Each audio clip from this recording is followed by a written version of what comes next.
Well, United Nations Annual Climate Summit kicked off in Azerbaijan's capital Baku today. Securing $1 trillion climate finance deal for developing nations tops the agenda. The shadow of Donald Trump, a vocal climate change denier, also looms large over the summit. Rachna Dhanrajani is joining us now with a look at the curtain raiser. Rachna.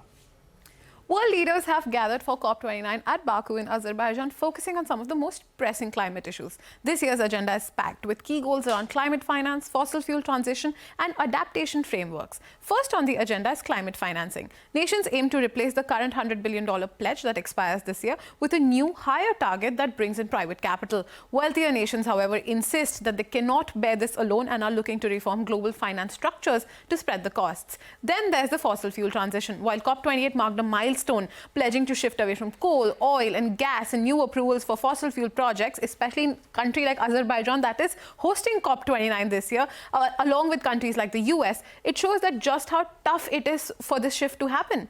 On the carbon markets front, countries are pushing for transparent rules to trade carbon credits, especially for projects like forest preservation that offset emissions. Business leaders are also calling for standards to ensure integrity. A major focus is also on loss and damage fund, which was launched to help climate-vulnerable countries with disaster recovery. And yet only $660 million have been pledged so far. And developing nations are urging wealthier nations to increase their contributions. But there are significant concerns clouding this summit. Former US President Donald Trump, who was recently re-elected, has vowed to withdraw the US from the Paris Agreement for a second time. This move could again weaken the global climate response.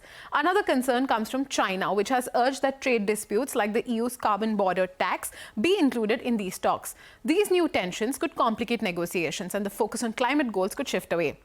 As world leaders work through these urgent issues, the question remains, will they be able to meet the moment and push the world toward the climate action, especially at a time when EU, UK key officials from these countries will not be participating in this year's COP? Right, Rachna, thanks a lot for that. Now, moving on to the latest coming